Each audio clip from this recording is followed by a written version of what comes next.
यही दो चीजें होती है ना, एक तो तारीफ जितनी मिले उतनी कम है, और कलेक्शंस, और वो आपको एक तरह से एक वैलिडेशन देती हैं कि लोग फिल्म को पसंद कर रहे हैं। मुझे लगा कि यार बस इसके बाद थोड़ा ठीक है, कामयाबी मिल रही है, लेकिन मुझे कुछ नया करना है, कुछ अलग करना है। जब उन्होंने मुझे स्क्रिप्ट सुनाई आतिश की, तो मुझे लगा यार ये बढ़िया कैरेक्टर, ये मैंने कभी ना तो प्ले किया है, उसके अलग अलग फेजेस हैं। यही एक उम्मीद थी कि फिल्मों, जो आप फिल्म बनाते हैं, जो आप किरदार प्ले करते हैं, एक्सपेक्टेशंस होती हैं, स्पेशली टाइगर जैसा बड़ा ब्रांड, और लोगों की एक्सपेक्टेशंस बहुत हाई थी।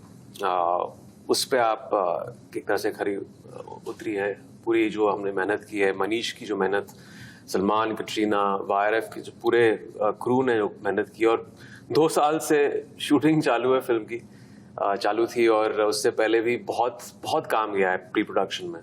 तो आई थिंक अल्टीमेटली सब लोगों की जो मेहनत रंग लाई रिलीज के बाद, और मैं बड़ा खुश हूँ।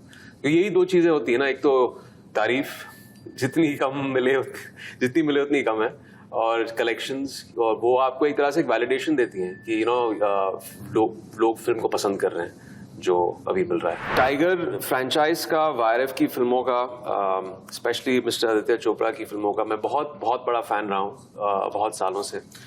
और एज अ एक्टर यही चाहते हैं आप कि आप अच्छे लोगों के साथ काम करें, एक सेटिस्फैक्शन मिलती है, एक सिक्योरिटी मिलती है, क्योंकि आप जानते हैं कि अगर आप वायरफ की फिल्म कर रहे हैं तो आपको पता है कि प्रेजेंटेशन अच्छा होगा, उसकी कहानी अच्छी होगी,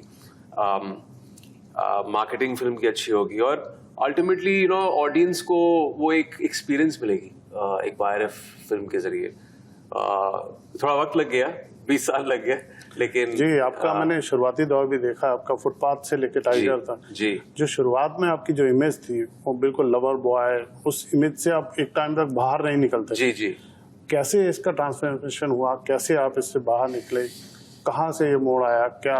देखिए, हमारी इंडस्ट्री में तो ये एक नियम है, जब कोई चीज चलती है एक इमेज के हिसाब से हो, या लोग उसको उस हद तक लेके जाते हैं जहां तक उसको पूरी तरह से निचोड़ नहीं रहे। तो मेरे साथ भी ऐसे ही हुआ था, एक इमेज था और वो अपना एक पर्पस सॉल्व कर रहा था, फिल्में चल रही थी टचवुड, एंड प्रोड्यूसर्स ने जूस आउट किया उस चीज को, ऑडियंस ने उन कैरेक्टर्स को और फिल्मों को सराहाया।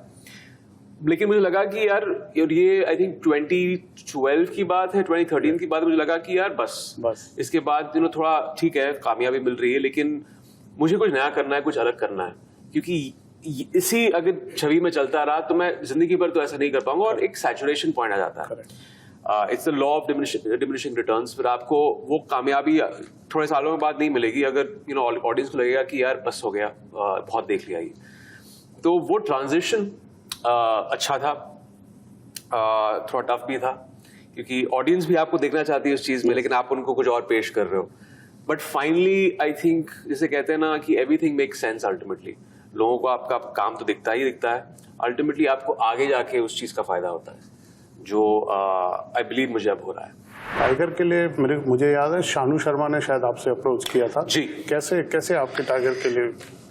तो ये एक्चुअली लॉकडाउन के बाद की बात है। लॉकडाउन तभी खुला था कोविड के बाद, और मुझे याद है कि शानू का मैसेज में आया, शानू शर्मा जो वायरफ की कास्टिंग हेड है, तो उन्होंने कहा कि would you want to come and have a coffee with Manish Sharma, we doing something special.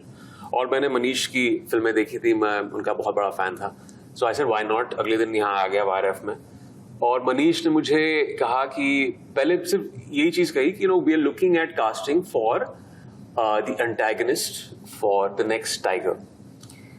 मैं ऑनेस्टली थोड़ा सा स्केप्टिकल था, because when you hear the word antagonist, आपको एक प्रीकंसीव नोशन आपके दिमाग में आता है, and I have generally played all grey characters होंगे, लेकिन अलग किस्म के कैरेक्टर्स प्ले किए। लेकिन जब उन्होंने मुझे स्क्रिप्ट सुनाई आतिश की, तो मुझे लगा यार ये बढ़िया कैरेक्टर, ये मैंने कभी ना तो प्ले किया है, उसके अलग अलग फेजेस हैं लाइफ के।